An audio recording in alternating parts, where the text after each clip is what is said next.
ሰላም እጅጉን የተወደዳችሁና የተከበራችሁ የአሁን ስፖርት አድማጭ ተመልካቾቻችን እንደምን አደራችሁ። የዕለተ ሐሙስ የጧት ስፖርታዊ መረጃዎችን ከእናንተው ከሆነው ከአሁን ስፖርት ይዘን መጥተናል። በርካታ ስፖርታዊ መረጃዎችን ነው ለእናንተ ለውድ አድማጮቻችን የምናቀርበው። በርካታ መረጃዎችን እየሰማን እንገኛለን። ማቲያስ ፈርናንዴዝ ከማንቸስተር ዩናይትድ ጋር እንግዲህ ትልቅ ድርድር ውስጥ እንደገባ መረጃዎች እያሳዩም ይገኛሉ። የተጫዋች እንግዲህ ከማንቸስተር ዩናይትድ ጋር ብቻ መሄድ እንደሚፈልግ ከዚህ በፊት ተገልጾ እንደሚገኝ ነው መረጃዎች እያሳዩም የሚገኙት። እናነሳዋለን ይህንን መረጃ። ስለ ሞርጋን ሮጀርስም እንግዲህ የምናነሳቸው መረጃዎች አሉ። አርሰናል እንዲሁም ደግሞ ማንቸስተር ዩናይትድ የዚህ ተጫዋች ፈላጊ መሆናቸው ከዚህ በፊት መገለጹ አይዘነጋም። ሮድሪ እንዲሁም ደግሞ ኤርሊንግ ብሮት ሃላንድን የመመረጥ ከሆነ ወደ ሪያል ማድሪድ ወደ ሎስ ብላንኮቹ አመጣቸዋለሁ ሲል አዲሱ እጩ ተመራጭ የሆነው ሄንሪክ ሪኬልሜ እየተናገረም ነው የሚገኘው። እንዲሁ ደግሞ በተቃራኒው ፍሎሬንቲኖ ፔሬዝን ደግሞ ኢብራሂማ ኮናቴን እንዲሁ አስፈረማለሁ ሲሉ ሀሳባቸውንም ገልጿል። በእርግጥ ይህ ተጫዋች ከሪያል ማድሪድ ጋር መስማማቱን እንዲሁ ፋብሪዚዮ ሮማኖ ሂርዊጎ ሲል አረጋግጧል። ትላንትና እንግዲህ የምርጫ ቅስቀሳ የነበራቸው እነዚህ ሁለቱ ሰዎች የራሳቸውን ሀሳብ እያነሱ ሲሆን ፍሎሬንቲኖ ፔሬዝ በአሁኑ ሰዓት ላይ ጆዜ ሞሪኒዮ የሪያል ማድሪድ አሰልጣኝ ሆኗል፣ ነገር ግን እኔ የምመረጥ ከሆነ ብቻ ነው ሲሉ ሀሳብ መስጠታቸውንም ነው የሰማ ነው። የሌሎች የክለቦች መረጃዎችንም እንዲሁ በስፋት የምናጋራቸው ይሆናል። ከእናንተ የሚጠበቀው ሰብስክራይብ በማድረግ የቤተሰባችን አባል እንዲሆኑ እንጋብዛቸዋለን። ላይክ በማድረግ ደግሞ እንድታበረታቱ ነው የምንጠይቃችሁ። እኛ ቀጥታ ወደ ፕሮግራሞቻችን እንለፍ።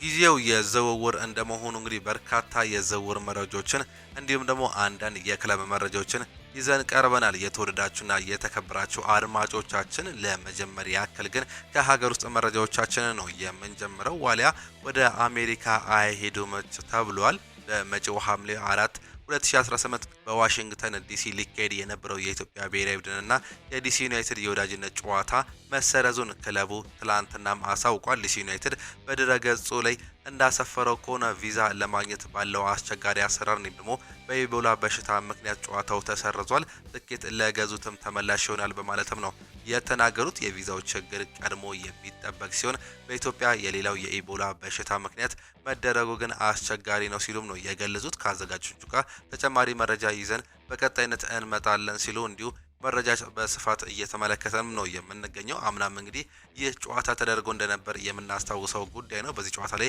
በርካቶቹ እንግዲህ ትችታቸውን ሲያቀርቡ ነበር። በተለይም እንግዲህ ሀገርን የሚያክል ክለብ እንዲሁ ከዲሲ ዩናይትድ ጋር መጫወታቸው የዲሲ ዩናይትድ መጫወታቸው ብቻ ሳይሆን ከዲሲ ዩናይትድ ዲ ቡድን ጋር መጫወታቸው ትክክል አግባብ አይደለም ሲሉ ከዚህ በፊት እንግዲህ በርካቶቹ ሲገልጹም ነበር። ይህን ትችት እንግዲህ ዳግም የሚቀሰቀስበት እድል ነበር። በአሁኑ ሰዓት ላይ ግን ይህ ጨዋታ እንደማይካሄድ ነው መረጃዎች እያሳዩም የሚገኙት። ሌላኛው የኢትዮጵያ ብሔራዊ ቡድን የአዲስ አበባ የመጨረሻ ልምምዱን በትላንትናው ዕለት በኢትዮጵያ ንግድ ባንክ ሜዳ ማከናወኑ ነው የተገለጸው። የኢትዮጵያ ብሔራዊ ቡድን በዛሬው ዕለት እንግዲህ 6:45 ላይ ወደ ድሬዳዋ ከነማ የሚያመራ ሲሆን ከማላዊ ጋር የሚደረገው የመጀመሪያ የወዳጅነት ጨዋታ ቅዳሜ፣ ሁለተኛው ደግሞ ማክሰኞ እንደሚያከናውን እየተገለጸም ነው የሚገኘው። ጥሩ እንቅስቃሴ እያደረጉ ሲሆን ሁሉም በጤንነት ላይ መገኘታቸው እንዲሁ አሰልጣኙ ማሳወቁን የሰማነው መረጃ ነው።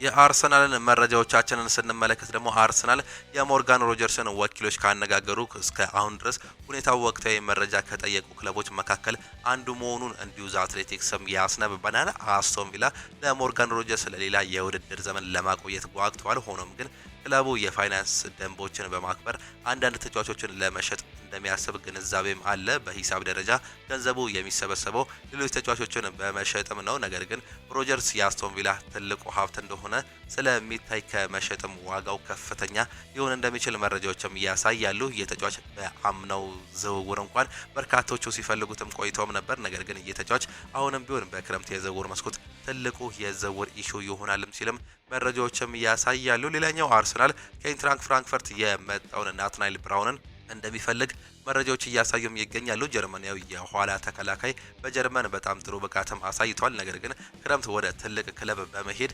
የማይቀር የሚመስል እውነትም እንዳለ መረጃዎችም ያሳያሉ። እናም አርሰናል ሁኔታውን በቅርበት እየተከታተለም ይገኛል። ናትናኤል ብራውን ማስፈረም ለጋብሪኤል ማጋሌዝ የበለጠ እረፍትም ይሰጠዋል። እንዲሁም ደግሞ ሃይኪን ወይም ደግሞ ካላፌሪ በመሃል ተከላካይነት እንዲጫወቱ ያስችላቸዋልም ሲል መረጃዎችም እያሳዩም ይገኛሉ። ሌላኛው ከአርሰናል ጋር የምናነሳው መረጃ እንግዲህ ጆሽ ክሮንኬ ከሚኬል አርቴታ እንዲሁም ደግሞ አንድሬ በርታ ጋር ዋንጫውን ካሸነፉ በኋላ በቡድኑ ቀጣይ እርምጃ ላይ ውይይቶች ማድረጋቸው ገነርስ ብሎግ እያስነበበም ይገኛል። ውይይቱ ግልጽ ነው፣ ግን ይህ ዝውውር ጀማሩ ነው። አርሰናል በብልህ ምልመላ እንዲሁም ደግሞ በተጫዋቾች ግብይት መሻሻል መቀጠልም አቅዷል ሲል መረጃዎች እያሳዩም ይገኛሉ። አርሰናል አሁንም ቢሆን አማካይ ስፍራውን እንዲሁም ደግሞ የአጥቂ ስፍራውን ለማጠናከር ከፍተኛ ፍላጎትም አለው። እንዲሁም የቀኝ ስፍራ የተከላካይ ስፍራ በተለይም በጁሊያን ቲምበር ቦታ ለማጠናከርም ይፈልጋሉ። የቤን ዋይት በዚህ ዓመት የመልቀቅ እድሉ መስፋቱን ተከትሎ በዛ ቦታ ላይ አንድ ተመራጭ ጁሊያን ቲምበርን ብቻ ያገኛሉ። ምንም እንኳን በዛ ቦታ ላይ እንደ ክሪስቲያን ሞስኬራ ያሉ ተጫዋቾች በዚህ ዓመት ቢሰለፉም እንግዲህ በዛ ቦታ ላይ ኤክስፐርት አይደሉም። በዚህም የተነሳ የክንፍ ተከላካዮችን እየተመለከቱ ሲሆን ቲኖ ሊቨርማንቶ ከኒውካስል ዩናይትድ እቅዶች ውስጥ መካከል አንደኛው መሆኑ ነው እየተገለጸም የሚገኘው። አርሰናል ቲኖ ሊቨርማንቶን እንዲሁም ደግሞ ሌሎች ተጫዋቾችን በአሁኑ ሰዓት ላይ በቀኝ ክንፍ ቦታ ላይ እየተመለከቱም ይገኛሉ። በአጥቂ አማካይ እንዲሁም ደግሞ በአጥቂ ቦታ ላይም ተጫዋቾችን ሊመለከቱ እንደሚችሉ ነው የተገለጸው። የጋብሪኤል ማጋሌዝ በዚህ ዓመት የአርሰናል ቦታ መልቀቅን ተከትሎ ይለቃል ተብሎ ይጠበቃል። በዚህም የተነሳ ከቪክተር ዮኮረሽ ጋር የሚፎካከር ትልቅ ተጫዋች ለማምጣት እንዲሁ በአርሰናል ቤት ሌሎች ስራዎች እየሰራሉ ተብሎም ነው እየተጠበቀም የሚገኘው። ጋብሪኤል ማርቲኔሊ እንዲሁም ደግሞ ሊያንድሮ ትሮዛርድ በዚህ ዓመት በዛ ቦታ ላይ እጅግ ሲቸገሩ ተመልክተናል። ጋብሪኤል ማርቲኔሊ በአውሮፓ ሻምፒዮንስ ሊጉ ምንም ድንቅ ቢሆንም በእንግሊዝ ፕሪሚየር ሊግ ግን በርካታ ህጸጾችን ተመልክተንም ነበር። በርካታ ስህተቶችን ሲሰራ እንዲሁም ደግሞ ሲደክም ተመልክተንም ነበር። ያንን ቦታ እንዲሁ ትክክለኛ ተጫዋችን ለማምጣት በዛ ቦታ ላይ ጥረት እንደሚያደርጉ ተገልጿል። ከዚህ በፊት አንቶኒ ጎርደን ስሙ ከአርሰናል ጋር ሲያያዝ ቢቆይም በስተመጨረሻም እንግዲህ ወደ ስፔን በማግናት ከባርሴሎና ጋር መስማማቱም ይታወቃል። በአሁኑ ሰዓት ላይ በዛ ቦታ ላይ እነማንን እያዩ ይገኛሉ የሚለው እንግዲህ ሚስጥር ቢሆንም ተጫዋቾችን ግን እየተመለከቱ እንደሚገኙ በስፋትም መረጃዎችም እያሳዩም ይገኛሉ። ከማንቸስተር ዩናይትድ መረጃዎቻችን ስንጀምር እንግዲህ ቤን ጃኮብስ የተለያዩ ሀሳቦችን በተለይም ከማንቸስተር ዩናይትድ የዝውውር መረጃ ጋር እንዲሁ አጋርቶናል። ቤን ጃኮብስ ማንቸስተር ዩናይትድ 6 ወይም ደግሞ 7 አዳዲስ ተጫዋቾችን ሊያስፈርም ይችላል ወይ በሚለው ጥያቄ ላይ አስተያየቱንም ሰጥቶም ነበር። አዎ ሲል ነው የመለሰው። ይህንን ቀደም ብዬም ተናገር ያለው ይህንን በተናገርኩበት ባለፉት ጥቂት ወራት ውስጥ ብዙ አዳዲስ መረጃዎች አልነበሩም። ነገር ግን ኤደርሰን ዝውውር ላይ ጸንቼም ነበር፣ እሱም ፈርሟል ሲልም ይናገራል። 2 እና ከዚያ በላይ አማካዮችን ይመጣሉ በሚለው ላይ አጽንቼም ነበር። አሁንም 2 እና ከዚያ በላይ ይመጣሉ፣ 6 ወይም ደግሞ 7 ተጫዋቾች ያስፈርማሉ የሚል ሀሳቤ አሁንም አጽኑ ይዤበታለሁ ሲል ሀሳቡን መስጠቱን ነው የሰማ ነው። ማንቸስተር ዩናይትድ በዚህ ዓመት በርካታ ለውጦችን ለማድረግ የተለያዩ ተጫዋቾችን የሚያመጣ ሲሆን ከኤደርሰን ከብራዚላዊ ተጫዋች ጋር መስማማቱ እንግዲህ ከትላንት በስቲያ የሰማነው መረጃ ነው። በአሁኑ ሰዓት ላይ ደግሞ ምናልባትም እንደ ማቲያስ ፈርናንዴዝ ያለው ተጫዋች እንግዲህ ሁለተኛው የማንቸስተር ዩናይትድ ታላቁ ፈራሚ ይሆናል ተብሎ ይጠበቃል። ከዛ በኋላ እንደ ሳንድሮ ቶናሊ፣ ኤሊዮት አንደርሰን፣ አዳም ዋርተን እና ካርሎስ ባሌባ ያሉ ተጫዋቾችን ሊመለከቱም ይችላሉ። እነሱ የመሀል ሜዳውን የሚያጠናክሩ ትላልቆቹ ተጫዋቾች ናቸው ሲል እንዲሁ መግለጹንም ነው ማንቸስተር ዩናይትድ ቤት ያለው መረጃ የሚያሳየው። ሌላኛው እንግዲህ ሲናገር ማንቸስተር ዩናይትድ ሉዊስ ሃልን ለማስፈረም ከፍተኛ ፍላጎት እንዳለው ቤን ጃኮብስ በዚሁ ገልጾታል። እስካሁን በክለቦች መካከል የተደረገ ይፋዊ ድርድር ባይኖርም በዩናይትድ ቤት በተጫዋቹ ወገን ያሉ እንቅስቃሴዎች ወደፊት እየገፉ ይገኛሉ ሲል ይገልጻል። ከሉዊስ ሃል አካባቢ የሚወጡ መረጃዎች እንደሚያመላክቱት ከሆነም ተጫዋቹ በዚህ ዋጋ በሚመጡበት አማራጮች ለማየት ዝግጁ በመሆን ከኒውካስል ጋር ሊደረግ የነበረው አዳዲስ ኮንትራት ድርድሮችም ማቆሙ ነው የተገለጸው። በዚህ ዓመት ኮንሲስተንት ሆኖ የቆየው ይህ እንግሊዛዊ ተጫዋች በማንቸስተር ዩናይትድ ራዳር ውስጥ እየገባ ሲሆን የሉክ ሾውን ቦታ ለማጠናከር ትክክለኛ መፍትሄ አድርገው ሾመውታል ማንቸስተር ዩናይትዶች። በዚህም የተነሳ ከኒውካስል ዩናይትድ ጋር ሌላኛው ድርድር ይካሄዳል ሲል ሀሳቡንም ገልጿል። የሳንድሮ ቶናሊ ጉዳይ ሳይረሳም ማለት ነው። ትልቅ ይሳካል ተብሎ የሚጠበቅም ዝውውር እንዳለ እየተገለጸ ሲሆን በሁለቱ ከተማ ተቀናቃኞች የሚፈልገው የ22 ዓመቱ የወደፊቱ ድንቅ አማካይ የሆኑት ኤሊዮት አንደርሰን ወደ ቀጣዩ የማንቸስተር ክፍል የመምጣቱ ክፍል ጥላ ያጠላበትም ቆይቷል ሲልም ይገልጻል። ሆኖም አሁን በወጡ መረጃዎች መሰረት ሰማዮቹ የማንቸስተር ክፍል የመሄዱ ነገር ላይ የተወሰነ ፍሬን እየያዙ እንደሚገኙ ወይም ደግሞ ፍሬ እያፈራ እንደሚገኙ ነው የተገለጸው። በተለይም ሲቲዎች ለተጫዋቹ እየተጠየቀ የሚገኘው የ120 ሚሊዮን ፓውንድ ለመክፈል ፍላጎት እንደሌላቸው እንዲሁም ደግሞ ለተጫዋቹ እስከ 80 ሚሊዮን ፓውንድ ብቻ መክፈል እንደሚፈልጉ ገልጾም ነበር። ሆኖም ተጫዋቹ ወደ ኦልድ ትራፎርድ ለመምጣት ቢያንስ 105 ሚሊዮን ፓውንድ ዝውውር ያወጣል የሚል መረጃዎችም እየወጡም ይገኛሉ። የኢኒዮስ ሰዎች 105 ሚሊዮን ፓውንድ ለተጫዋቹ በሳምንት 250 ሺህ ፓውንድ የመክፈል ምንም አይነት ፍላጎት የላቸውም። ሆኖም ይህ ብዙ መሆኑ ነው የተገለጸው የዝውውር ኤክስፐርት ዘንድ አስተያየታቸው ይገኛል። በነገራችን ላይ ዩናይትድ ይህንን ኤደርሰንን 105 ሚሊዮን ፓውንድ በ5 ዓመት ኮንትራት ቢያስፈርመው በየአመቱ ለኖቲንጋም ፎረስት 20 ወይም ደግሞ 22 ሚሊዮን ፓውንድ እንደ መክፈል ማለት ነው። በቀጥታ 105 ሚሊዮን ፓውንድ በአሁኑ የዝውውር ሁኔታ በማንቸስተር ዩናይትድ ቤት እንደማይሳካ ነው መረጃዎችም የሚያሳዩት። የዩናይትድ ሰዎች እስከ 105 ሚሊዮን ፓውንድ የሚያቀርቡ ከሆነ ተጫዋቹን ከሲቲ በልጠው ማስፈረም እንደሚችሉም መረጃዎች በስፋትም እያመላከቱም ነው የሚገኙት። ሌላኛው ማንቸስተር ዩናይትድ ሞርጋን ሮጀርስን ለማስፈረም የሚደረገውን ፉክክር መቀላቀሉም ተሰምቷል። ይህም እውቁ ጋዜጠኛ ዘ አትሌቲክስ ላይ ዴቪድ ኦርነስቲን ያስነበበው መረጃ ነው። የዩናይትድ ሰዎች በተጨማሪ ዝውውር ዙሪያ እየተደረጉ ያሉ ነገሮችን በቅርበት እየተከታተሉ መገኘታቸው እየተገለጸ ሲሆን በተጨማሪም ተጫዋቹ ከቀድሞ አሰልጣኙ ማይክል ካሪክ እንዲሁም ደግሞ በሲቲ አካዳሚ ከሚያውቀው ጄሰን ዊልኮክስ ጋር ጥሩ ግንኙነት እንዳላቸው ተገልጿል። አሁን ላይ ትልቅ ጥያቄ በዩናይትድ ቤት ይህ ዝውውር ለማጠናቀቅ ከሌሎች ዝውውሮች አኳያ ዩናይትድ በቂ አቅም ይኖረዋል የሚለው ነው ሲል እንዲሁ ዘ አትሌቲክስ እያስነበበም ይገኛል። አርሰናል የዚህ ተጫዋች አድናቂ ሲሆን በተለይም እንግዲህ አሰልጣኝ ሚኬል አርቴታ እጅግ በጣም የሚወዱ ተጫዋች እንደሆነ ከዚህ በፊትም ተገልጿል። በአሁኑ ሰዓት ላይ ባሉ መረጃዎች መሰረት እንግዲህ ሞርጋን ሮጀርስ በአርሰናል እንዲሁም ደግሞ አሁንም በወጡ መረጃዎች መሰረት ደግሞ በማንቸስተር ዩናይትድ ቤት ራዳር ውስጥም ያለ ሌላኛው ተጫዋች ነው ሲል ሀሳቡንም ይሰጣል። ፋብሪዚዮ ሮማኖ ሀሳቡን ሲሰጥ ኤደርሰን ማንቸስተር ዩናይትድ በመሃል ሜዳ የሚያደርገው ብቸኛው ዝውውር እንቅስቃሴ አይደለም። ካርሎስ ካሴሜሮ እንዲሁም ማኑኤል ኡጋርቴ ክለቡን ይለቃሉ። ሁኔታው በሚፈቅደው መሰረት ክለቡ አንድ ወይም ደግሞ ሁለት አዳዲስ የማል ተጫዋቾችን እንዲሁ ጨምሮ ያስፈርማል ሲል ሀሳብ መስጠቱንም እንዲሁ ገልጿል። በአሁኑ ሰዓት ላይ ማንቸስተር ዩናይትዶች በአማካይ ቦታ ላይ ትልቅ ለውጥን ለማድረግም እንዲሁ እንቅስቃሴ እያደረጉ ይገኛሉ። የካርሎስ ካሴሜሮ መልቀቅ እንዲሁም የማኑኤል ኡጋርቴ በዚህ ክለብ ውስጥ እንግዲህ ኮንሲስተንት አለመሆን ተከትሎ የመሸጥ እድሉ መስፋቱን ተከትሎ ሌሎች ተጫዋቾችን እየተመለከቱ ሲሆን እንደ ማቲያስ ፈርናንዴዝ እንዲሁም ደግሞ ሌሎች ተጫዋቾች እንደነገርናቸው እንደ ሳንድሮ ቶናሊ ያሉ ተጫዋቾችን ይመለከታሉ የሚል እምነት እንዳለውም ነው የገለጸው። ኮቢ ማይኖ ይናገራል። በዓለም ዋንጫ ላይ ለመወዳደር ልዩ ስሜትም አለው። ከልጅነቴ ጀምሮ ስመኘው የነበረም ጉዳይ ነው። እዚህ መገኘት የማይታመንም ነገር ነው። ዓለም ዋንጫ እኮ የዓለም ታላቁ ውድድር ነው ሲል ሀሳቡንም ይሰጣል። ኮቢ ማይኖ ስለ ካርሊክ ሲናገርም እንግዲህ ከኔ ጋም ይሁን ከቡድኑ ጋር የሚጠበቀውን የኮቺንግ ዘይቤ በጣም እወድለታለሁ ሲል ሀሳቡንም ይሰጣል። ሁሉም የቡድኑ አባላት በዚህ ላይ የሚስማሙም ይመስለኛል። በዚህም ስፍራ በይፋ ሲረከብ ሁላችንም በጣም ደስተኞች ነበረን ሲል ነው ሀሳቡንም የሰጠው። ለዓለም ዋንጫ የተጠራኸው በካሪክ ምክንያት ነው ወይ ተብሎ ተጠይቆም ነበር። ታዲያ ሲል ነው የሚመልሰው። ምን ያጠያይቃል? እሱ በጣም አመስጋኝ እንደሆንኩኝ ነግሬያለሁ። ምክንያቱም እሱ የመጫወት እድል ባይሰጠኝ ኖሮ እዚህ አልገኝም ነበር። ስለዚህ ሁልጊዜ ለሱ ትልቅ ምስጋና አለኝ። ወደ ዓለም ዋንጫ የተጠራሁት በሱ ምክንያት ነው ሲል ነው ሀሳቡንም የገለጸው። የቀድሞ የማንቸስተር ዩናይትድ ተጫዋች ፖል ስኮልስ ሲናገር ባርሳ ራሽፎርድን መግዛት የሚያስችል ስምምነት ቢኖራቸውም ዋጋውን ለማስርከስ እየሰሩ እንደሚገኙ ነው የሚገለጸው። ነገር ግን አርሰናል ቢያቀና ምርጥ ዝውውር ይሆናል ሲል የራሱን ሀሳብም እየሰጠም ይገኛል። ለሁለቱ ወገኖች ምርጥ ዝውውር ይሆናል። ራሽፎርድ ወደ አርሰናል ለሱም ለክለቡ ምርጥ ዝውውር ይመስለኛል ሲል ይገልጻል። በአርሰናል ቤት ራሳዩን እንዲሁ በሰፊው የማሳየት አቅም ያለው ተጫዋች ነው ብዬም አስባለሁ። በአሁኑ ሰዓት ላይ ምናልባትም ማንቸስተር ዩናይትድ ይህን ተጫዋች ለባርሴሎና በ25 ሚሊዮን ፓውንድ ይሰጣል ብዬም አልጠብቅም። ስለዚህ ወደ ሌሎች ክለቦች መተያየት አለባቸው ሲል ሀሳቡንም ይሰጣል።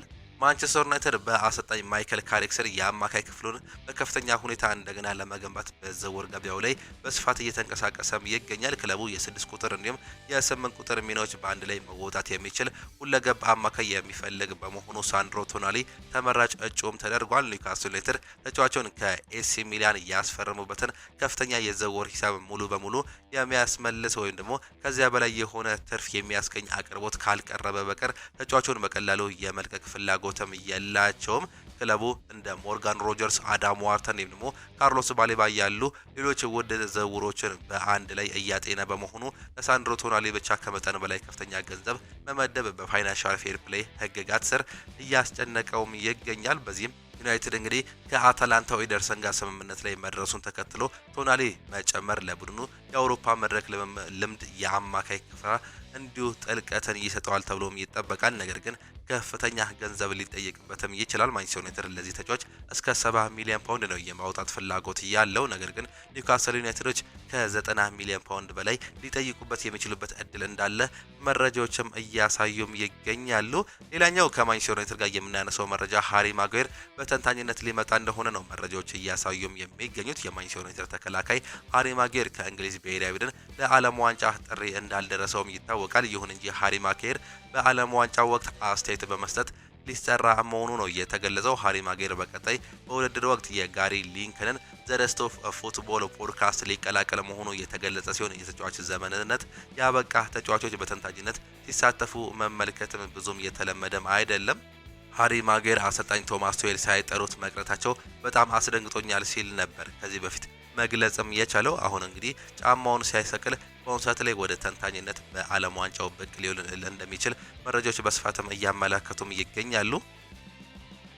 የቼልሲን መረጃዎቻችንን ስንመለከት ደግሞ የዌስሊ ፎፋና ካምፕ ውስጥ ያሉ ምንጮች ከዚህ በፊት እንደተናገሩት ዌስሊ ፎፋና በዚህ ክረምት ከቼልሲ የመልቀቅ ምንም አይነት ፍላጎት እንደሌለው ተገልጿል። ይህንም ኬራንጊል ዴይሊ ሜል ላይ ያስነበበው መረጃ መሆኑ ነው እየተገለጸ የሚገኘው። ክላውዲዮ ማኬሌሌ ስለ አሎንሶ ይናገራል። እግር ኳስን ያውቃል ሲል ነው የገለጸው። ከማድሪድ የመጣ ነው፣ እንዲሁም ደግሞ የተለየ ነገር እንደሚሰጥም አስባለሁ፣ ምክንያቱም መመለስ አለብን ሲል ይገልጻል። ቼልሲ ለአውሮፓ ውድድሮች አልተመዘገበም። ይህ ለደጋፊዎች ብስጭት የሚፈጥርም ነገር ነው። ነገር ግን ትልቅ ክለብ ሁሌም ትልቅ ነው፣ ይመለሳል፣ ጠብቁ ሲል እንዲሁ ስካይ ስፖርት ላይ መናገሩ ነው የሰማ ነው። በማንቸስተር ሲቲ መረጃዎች አንጀደን ደግሞ ኤንዞ ማሬስካ አዲስ የውድድር ዘመን ከመጀመሩ በፊት 5 አዳዲስ ተጫዋቾችን ወደ ቡድኑ ለመጨመር እንዲሁም ደግሞ 3 ተጫዋቾችን ለመሸጥ አስቀድሞ የወሰነ ጉዳይ መሆኑ ነው እየተገለጸ የሚገኘው። ከሚሸጡ ተጫዋቾች መካከል ምናልባትም እንደ ኦማር ማርሙሽ፣ ሳቪኒዮ ያሉ ተጫዋቾች ከክለቡ ይለቃሉ ተብሎ እንደሚጠበቅ መረጃዎች እያሳዩም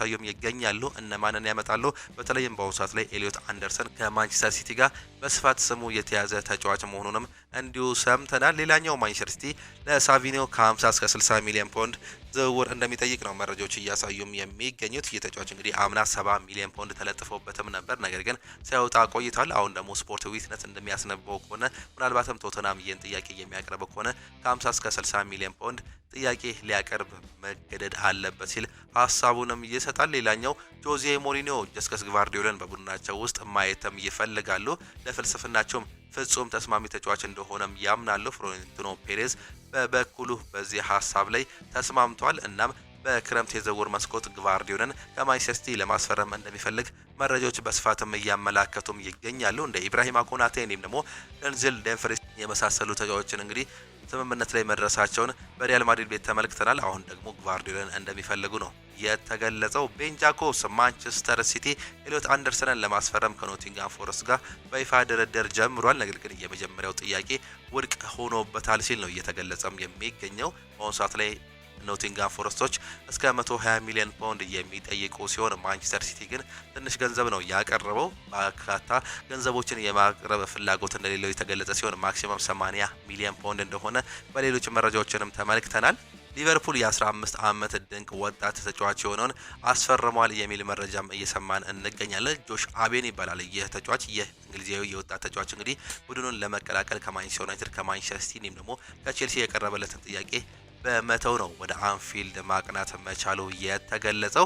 ሌላኛው እንግዲህ ፍሎሪያን ቪርትስ አሁንም የሊቨርፑል ቡድን አስፈላጊ አካል ሲሆን በሱ ሙሉ ለሙሉ ያምናሉም ተብሏል። ቀጣይ የውድድር ዘመንም የሱ የውድድር ዘመን ሊሆን እንደሚችል ያምናሉ ሲል ፋብሪዚዮ ሮማኖ እየገለጸም ይገኛል። የተጫዋች በዚህ ዓመት እንግዲህ አጀማመሩ ጥሩ ባይሆንም መሀል ላይ ግን ጥሩ እንቅስቃሴዎችን ማሳየትም ችሏል። በሚቀጥለው ዓመት ሊጉን መላመዱን ተከትሎ ለውጦችን ያሳያል፣ ክለቡንም ይለውጣል የሚል እምነት እንዳላቸው እየተገለጸ ሲሆን በተለይም እንግዲህ በአሰልጣኙ በአሁኑ የሚገኘው አንዶኒ ኢራኦላ ስር ምናልባትም ልዩነትን ፈጣሪ ይሆናል ተብሎ የሚል እምነት እንዳላቸው ተገልጿል። ሌላኛው ከሊቨርፑል ጋር የሚነሳው ጉዳይ አሁንም የያን ዲያማንዴም ጉዳይ ነው። ያን ዲያማንዴ አሁንም ከሊቨርፑል ጋር እንግዲህ በዝውውር ጉዳዮች ላይ ጽኑ ተብሎ የሚገለጽ ዝውውር መሆኑን መረጃዎች እያሳዩም ይገኛሉ።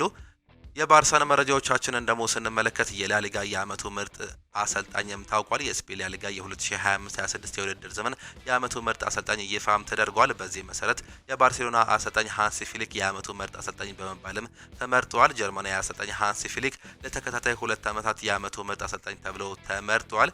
ጁሊየስ ኩንዴ ይናገራል። ሴኔጋልን መጠንቀቅ አለብን ሲል ነው የሚናገረው። ፈረንሳዊ ተከላካይ ጁሊየስ ኩንዴ ብሔራዊ ቡድኑ አጀማመሩን ማሳመር እንዳለበት የገለጸ ሲሆን ብዙ የዓለም ዋንጫ አሸናፊነት ግምት ከተሰጣቸው ውስጥ አንዱ አድርገውናል፣ እንዲሁ ደግሞ ጥንቃቄ ያስፈልገዋል ሲልም ይናገራል። አክሎም ጠንካራ አጀማመር ማድረግ አለብን ያለ ሲሆን በተለይ የአፍሪካ ሻምፒዮን ሴኔጋልን መጠንቀቅ አለብን ሲል ሀሳቡንም ነው እንዲሁ መስጠትም የቻለው። ስለ ወደፊት ቆይታው የተጠየቀው ጁሊየስ ኩንዴ በባርሴሎና መቆየት እፈልጋለሁ፣ እቅዴ እሱ ብቻ ነው ሲልም ይናገራል። ፈረንሳይ በዓለም ዋንጫውን ከሴኔጋል ወይም ደግሞ ኢራቅና ኖርዌይ ጋር በአንድነት ምድብ ላይ መመደቧን የምናስታውሰው ጉዳይ ነው። በባርሴሎና ሌላኛው የምናነሳው ጉዳይ እንግዲህ አሁንም ቢሆን የጁሊያን አልቫሬዝ ጉዳይ ነው። የተጫዋች በአትሌቲኮ ማድሪድ ቤት የማይሸጥ ተጫዋች ብለው ያለ ድርድር እንዲሁ መናገር ቢችሉም እንግዲህ ባርሴሎና አሁንም ሙከራዎችን እያደረገም ይገኛል። አርሰናል በዚህ ተጫዋች ራዳር ውስጥ ቢገኝ ባርሴሎና እየገፋበት እንደሚገኝ ነው የተገለጸው። እስከ 120 ሚሊዮን ፓውንድ ያወጣል የሚል ግምት ያላቸው በርካቶቹ ቢሆንም ግን አትሌቲኮ ማድሪዶች ይህን ተጫዋች አይሸጥም አይታሰብም ሲሉ አሁንም እየገለጹም ይገኛሉ። ከማይሸጥ ከማይነካ ተጫዋቾች መካከል ግንባር ቀደሙ መሆኑን ነው እያሳወቁም የሚገኙት። ፍሎሬንቲኖ ፔሬዝ ጆዜ ሞሪኒዮን ሽመት እንዲሁ ይፋም አድርጓል። የሪያል ማድሪዱ ፕሬዝዳንት የሆኑት ፍሎሬንቲኖ ፔሬዝ ፕሬዝዳንታዊ ምርጫ ካሸነፉ ማንን እንደሚያሳውቁ እንዲሁ ይፋም አድርገዋል። ይህን ተከትሎ ፕሬዝዳንቱ ፍሎሬንቲኖ ፔሬዝ ጆዜ ሞሪኒዮ መሾማቸውን በይፋ ማሳውቋል። በተጨማሪም ዛሬ ኢብራሂማ ኮናቴን ማስፈረማቸውን በይፋ ያሳውቃሉ ተብሎ እንደሚጠበቅ የተገለጸ ሲሆን ይህ እውን የሚሆን ከሆነ ግን ፕሬዝዳንቱ ፍሎሬንቲኖ ፔሬዝ በድጋሜ በፕሬዝዳንትነት ከተመረጡ ብቻ መሆኑን ነው እንዲሁ እያሳወቁት የሚገኙት። ፔሬዝ የኮናቴን ዝውውር ያሳውቃሉም ተብሎም ይጠበቃል ሲል እንዲሁ መረጃዎች እያሳዩም የሚገኙት። የሪያል ማድሪድ ፕሬዝዳንታዊ ምርጫ ሊካሄድ 4 ቀናት ብቻም ቀርተውታል። ከዚህ በፊት ፕሬዝዳንቱ ፍሎሬንቲኖ ፔሬዝ ምርጫውን ካሸነፉ ማን እንደሚያስፈርመው በማሳወቅ ላይ ይገኙም ነበር። ከ2009 ጀምሮ በኃላፊነት የሚገኘው የፕሬዝዳንት ፍሎሬንቲኖ ፔሬዝ ምርጫ እንዲደረግ ራሳቸው ነበር ምርጫውን እንዲሁ ማምጻተም እያቻሉት። በአሁኑ ሰዓት ላይ ኢብራሂማ ኮናቴን እንዲሁም ሌሎች ተጫዋቾችን አስፈርማለሁ ሲል ያልተጠበቀ ንግግርን ማድረጋቸውም ተሰምቷል። በሪያል ማድሪድ ቤት የኤንዞ ፈርናንዴዝ ዝውውር ሲባል እንግዲህ የሚሰው ተጫዋቾች ሊኖሩ እንደሚችል ኬራንጊል ዴሊ ሜል ላይ እየዘገበም ይገኛል። ሪያል ማድሪድ አርጀንቲናዊ አማካይ ኤንዞ ፈርናንዴዝን ለማስፈረም በሚደረገው ጥረት ላይ 2 ተጫዋቾች በዝውውር ውስጥ አካቶ ለማቅረብ እያሰበም ይገኛል። ነገር ግን አሁን ላይ ክለቦች መካከል በይፋ የተነሳ ተጫዋችም የለም። ቼልሲ በዚህ በልኩ እስከ 120 ሚሊዮን ፓውንድ ድረስ ጥያቄዎችን ሊያቀርብ እንደሚችል ወይም ደግሞ ይህን ገንዘብ እንደሚፈልግ የሚገለጽ ሲሆን ምናልባትም በሪያል ማድሪድ ቤት እሱ የሚመጣ ከሆነ እነማን ይለቃሉ የሚለው እንግዲህ አሁንም አሳሳቢም ጉዳይ ነው። እነ ካማቪንጋ ያሉ ተጫዋቾች እንግዲህ አሁንም ስማቸው እየተያዘም ይገኛል።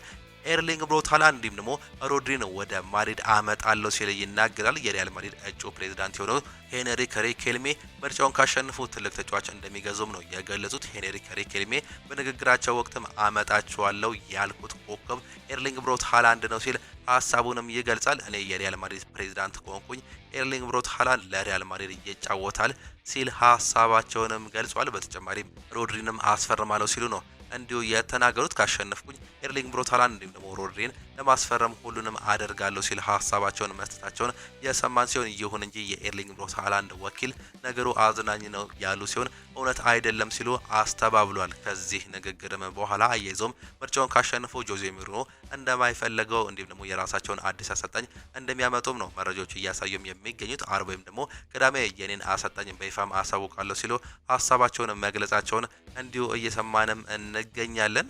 ጆዜ ሞሪኒዮ ዴንዚል ዴምፍሪስን ለማስፈረም የሚፈለጉበትን ምክንያት እንግዲህ ተገልጿል። አካላዊ ጥንካሬ፣ ፍጥነት እንዲሁም ደግሞ የመከላከል ዲሲፕሊንም አለው። በተጨማሪም የማጥቃት ችሎታ እንዲሁም ደግሞ በመስመር በኩል ቀጥተኛ የመጫወት አቅም መኖሩን ተከትሎ ነው ይህ ተጫዋች እንዲመጣም የሚፈለጉት። ሌላኛው በፈጣን መልሶ ማጥቃት እንዲሁም ደግሞ በፈጣን መከላከል የመመለስ ችሎታው ውጤታማ የሚያደርገው ከፍተኛ ፍጥነትም ያለውም ተጫዋች ነው። ግልጽ የሆነ የማጥቃት ግንዛቤ ያለው ሲሆን ከፍተኛ ቦታ የመጠቀምም እንዲሁም ደግሞ በተከላታይ አቋራጭ ኳሶችን ወይም ደግሞ ክሮሶችን የማሻገር አቅም እንዳለው ነው መረጃዎች እያሳዩም የሚገኙት። ሌላኛው ጆዜ ሞሪኒዮ በሚቀጥለው የውድድር ዘመን እነዚህን ተጫዋቾች በቡድኑ ውስጥ እንደማይፈልጉ ለሪያል ማድሪድ አሳውቋል ሲል ሮሞን እየዘገበም ነው የሚገኘው። ሮማን አልቫሬዝ እንደዘገበው ከሆነ ኤድዋርዶ ካማቪንጋ፣ ሮድሪጎ፣ ፍራንኮ ማሳንቱኖ፣ ጆዋን ጋርሺያ፣ ራዋል አሶሲዮን ወይም ደግሞ ዳኒ ሴባዮስን እንደማይፈልጉ መረጃዎች በስፋትም እያሳወቁ እንደሚገኙ መረጃዎች በስፋትም ሰማን።